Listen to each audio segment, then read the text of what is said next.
오늘 웨스트민스터 신앙고백에서 9장 자유의지에 관하여 좀 설명을 할 텐데요.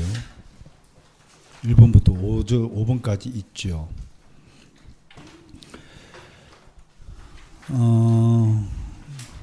지난번에는 다루었는데 좀 한 번만 더 중요한 것들이 있었어요. 1번, 하나님은 사람의 의지에 본성적인 자유를 주어서 그것이 선이나 악에 강요당하거나 자연의 절대적 필연성에 의해서 결정되지도 않게 하셨다. 근데 좀 쉽게 얘기하면 사람은 운명론적으로 결정된 것이 아니다. 그런 말입니다. 운명론과 예정론의 차이가 뭐냐면 운명론은 자유의지가 개입할 여지가 없어요. 다 결정된 거예요. 결정론이고 숙명론이고 그런 거죠. 예정론은요, 운명론처럼 결정되어지고 정해져 있지만 자유의지를 훼손하지 않는 차원에서 운명론적이에요. 이것은 우리 인간의 입장에서는 도저히 이해할 수 없는 일입니다. 그러니까 신적 교리죠. 하나님의 교리죠. 이미 하나님이 다 우리의 운명을 예정해 두셨음에도 우리의 자유의지를 침범하지 않도록 하셨다. 그래서 이 자유의지 그러면 제가 요즘엔 어딜 가나 내비게이션 예를 듭니다. 그죠? 내비게이션의 길을 선택하는 것은 우리의 몫이잖아요. 그런데 목적지에 도달하는 것은 하나님의 예정된 코스에 따라서 도착하도록 인도하잖아요. 그렇죠? 그런 것들이 운명론과 예정론이 차이가 난다. 요 점을 하나 잊지 마시면 좋겠어요. 그 자유의지 할 때 반드시 첫 번째 우리 선조들이 고민한 것은 혹시 예정론을 운명론으로 이해해가지고 마치 정해진 운명대로 살아가야 하는 존재인 것처럼 오해하지 않도록 하기 위한 우리 선조들 배려가 여기 1번에 있는 거예요. 자, 2번을 보세요. 사람은 그의 무죄 상태에서 선한 것과 하나님을 기쁘게 하는 것을 원하고 행할 자유와 능력을 가졌다. 그러나 그는 변할 수도 있고 그것에서 타락할 수도 있었다. 그러니까 하나님은 하나님 입장에서 당신의 택한 백성의 운명을 다 예정해 두셨지만 정작 택자들은 스스로 언약을 지킬 수도 있고 자유의지를 가지고, 그죠? 지킬 수도 있고 언약을 어길 수도 있었다. 그게 자유의지의 선택권이야 라고 말하는 거예요. 그 하나님의 뜻이 뭔가요? 인간이 가지고 있는 자유의지를 선한 쪽으로 선택하는 것이 하나님의 기쁘신 뜻이죠. 근데 불행히도 아담은 그의 자유의지를 어디다 사용했어요? 하나님의 기쁘신 뜻대로 선택하는 데 쓰지 않고 불행히도 자신의 욕구를 충족시키는데 자유를 쓰고 말았다. 그 내비게이션을 주신 하나님의 뜻은 뭔가요? 다 그 안에 길이 다 있도록 예정 다 했지만 우리로 하여금 내비게이션이 안내하는 길대로 가라고 그걸 우리 주신 거야. 근데 아주 고집스러운 사람은 내비게이션이 있음에도 불구하고 꼭 내비게이션 시킨다는 안 하고 자기가 보기에는 이렇게 길이 뚫린 것 같으니까 길에 들었어요. 그렇게 되었다 이겁니다. 그러니까 이게 참 기막힌 운명이다 이런 말이에요. 그래서 3번은요. 사람은 죄의 상태에 타락하고 말았다. 그래서 구원을 가져올 만한 어떤 영적 선에 대한 의지의 모든 능력을 전적으로 잃어버렸다. 한마디로 뭐예요? 구원을 받을 만한 영적인 선행할 능력을 다 잃어버렸다. 능력을 잃었다는 것은 뭔가요? 아무것도 할 수 없게 되었다는 뜻 아닙니까? 우리가 기운이 다 하면 죽은 사람이 물건을 들 수 있나요? 죽은 사람이 걸어 다닐 수 있나요? 아무것도 못해요, 죽은 사람은. 그러니까 타락했다는 것은 뭐라고요? 영적인 생명이 죽었다는 얘기예요. 그러니까 우리가 하나님을 아는 기능은 육신이 아는 겁니까? 우리의 영적인 생명이 아는 겁니까?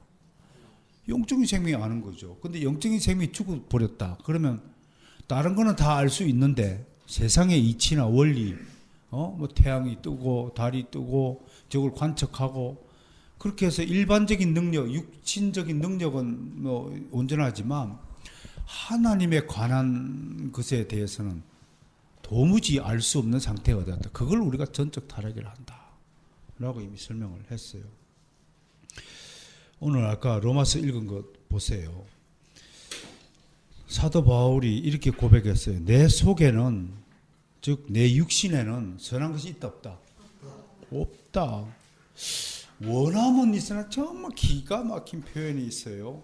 원함은 있으나 하고는 싶은데 이게 안 되는 거예요.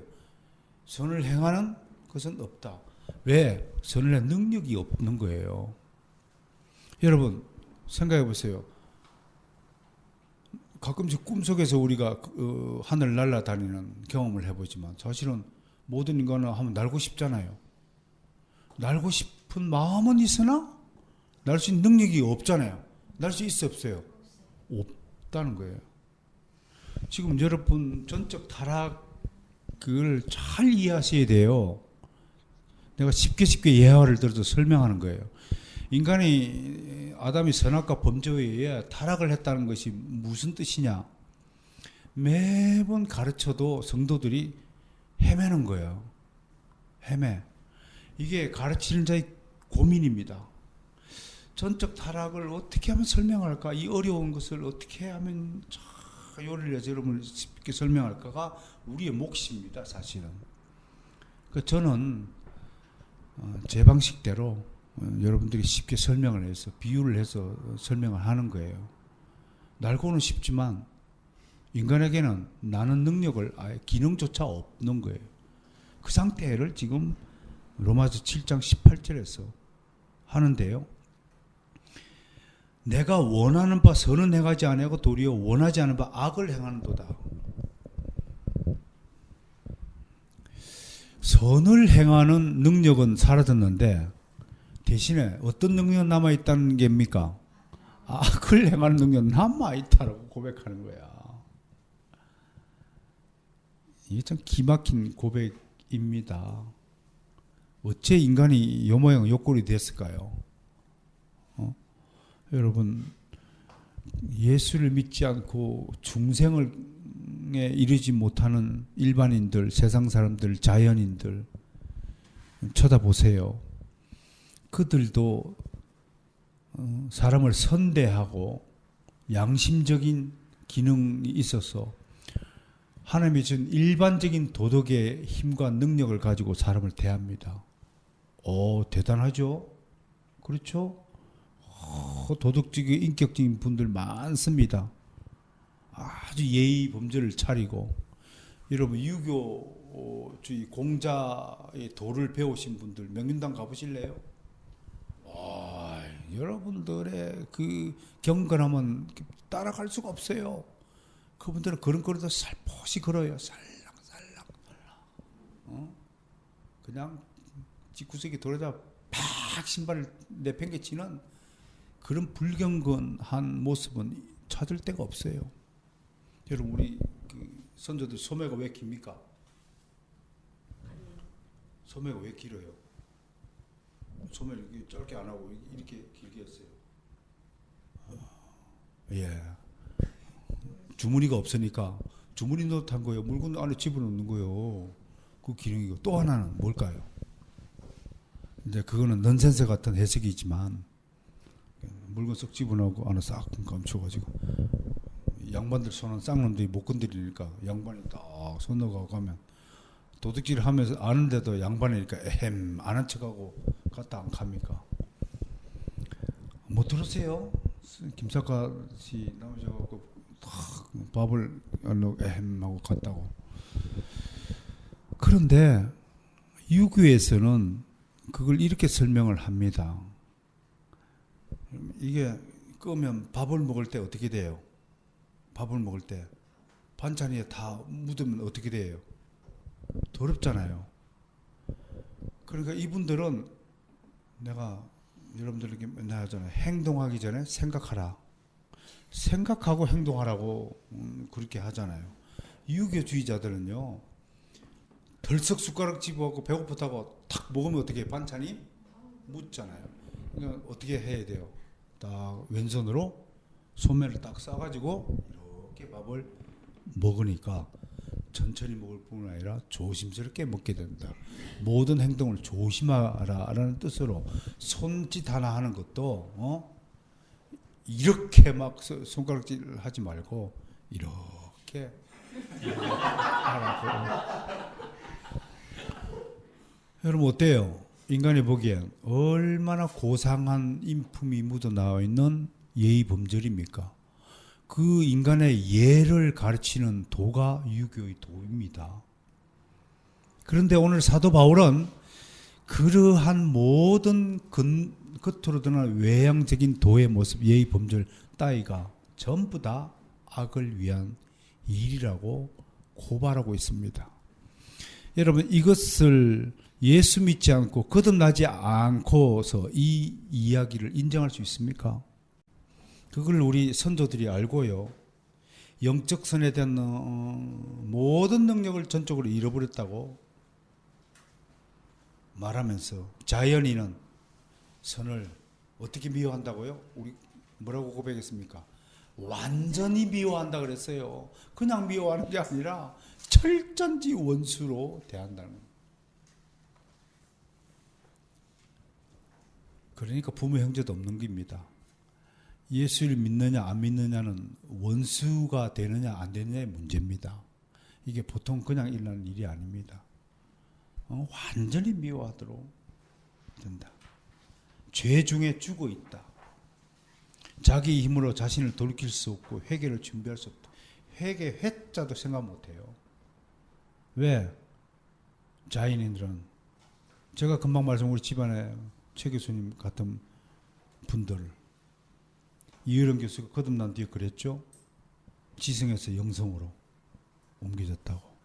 지성의 세계에서만 머물고 있는 사람들을 향해서 이효령 박사가 회심 이후에 지성에서 영성으로 옮겨오라고 말씀하는 겁니다.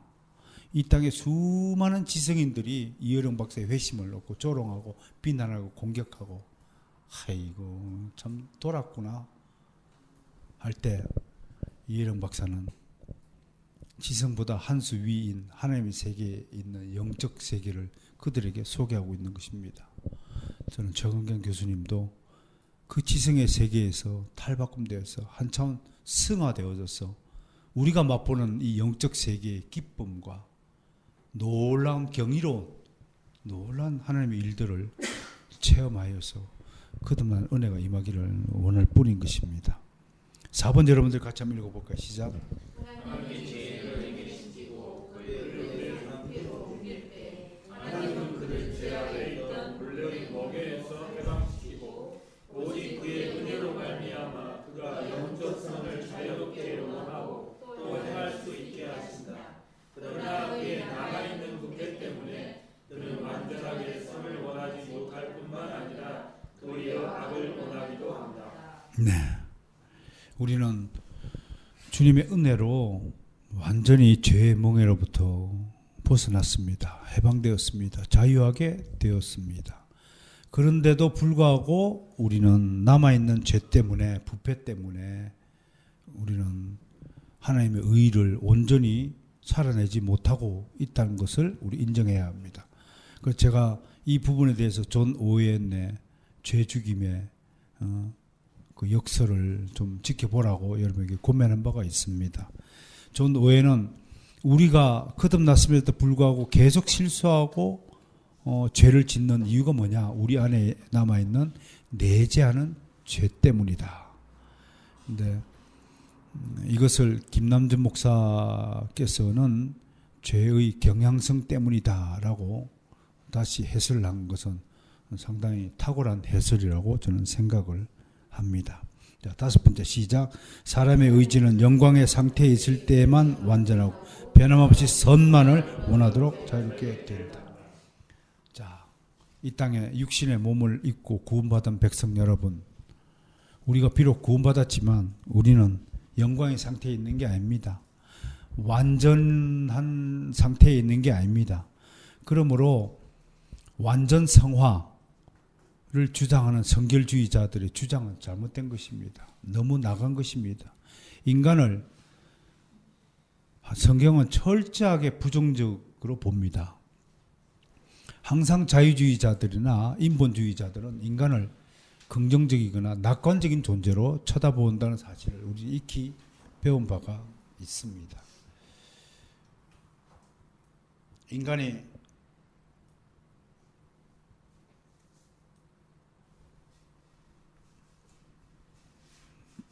죄로 타락하고 선을 행할 수 없을 만큼 완전히 영적 사망에 이른 존재라고 말하면 그들은 화를 냅니다.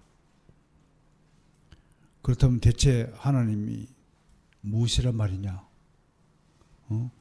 하나님은 아무런 자유의지도 가지고 있지 않단 말이냐? 우리가 영적으로 죽게 내버려 두신 하나님은 그런 하나님이 사실이라면 그건 너무 잔인한 하나님이 아니냐라고 우리를 공격합니다. 그러나 성경은 그렇게 말하지 않습니다. 인간은 철저하게 죄인이라는 사실을 거듭거듭 말씀할 뿐입니다. 이 사실을 우리가 인정하고 믿기까지 얼마나 여러분 숱한 싸움을, 내적인 갈등을 이렇게 왔는지 스스로 인생을 한번 돌이켜 보시기 바랍니다. 그럼에도 오늘 자유의지를, 여러분에게 주신 자유의지를 전에는 온통 어둠의 세력을 위해서 봉사했지만 이제 우리가 우리에게 주신 이 자유의지를 가지고 예수 그리스도의 의로운 복음을 전파하는 데 쓰고 정말 원수마저도 사랑할 수 있는 능력을 가지고 있다는 사실, 이거보다도 놀라운 일은 없다고 저는 생각을 합니다. 오전에 여러분 야곱의 씨름을 준비하면서 저는 그 씨름한다, 야바크라는 그 단어를 접하면서 먼지가 나도록 싸웠다. 그 감동을 스스로 좀 받았습니다. 김은하 권사님이 가끔씩 저를 좀 진정시킨다고 다 목사님 같지 않아요. 그런 말씀하실 때 참 저는 경건하게 그 말씀 받습니다. 그럼에도 안타까운 것은 우리 아이들이, 우리 후배들이, 청년들이 너무 느슨한 삶을 살고 있는 것이 눈에 보일 때 안타깝습니다. 저보다도 훨씬 더 인고의 세월, 고난의 세월을 보낸 분들도 많겠지만 저도 나름대로 치열한 인생을 좀 살아왔다. 그렇게 말할 수 있거든요. 너무 무사안일주의, 편리주의 갇혀 있다면 씨름하는 자가 될 수가 없지 않겠습니까? 여러분, 우리에게 주신 자유의지를 그냥 편안하게 사용하지 마시고 좀 도전하고 좀 더 나를 개혁하는 일에 내 자유의지를 사용하고 좀 더 적극적으로 사랑해 주시고 또 배려해 주시고 그리했으면 좋겠다라는 생각을 합니다. 언제까지 이 이야기를 떠들어야 될지 알지 못하지만 우리 개혁신앙의 길은 현 시대의 신앙의 조리와 틀림없이 대척점에 서 있다라고 봅니다. 한국 교회는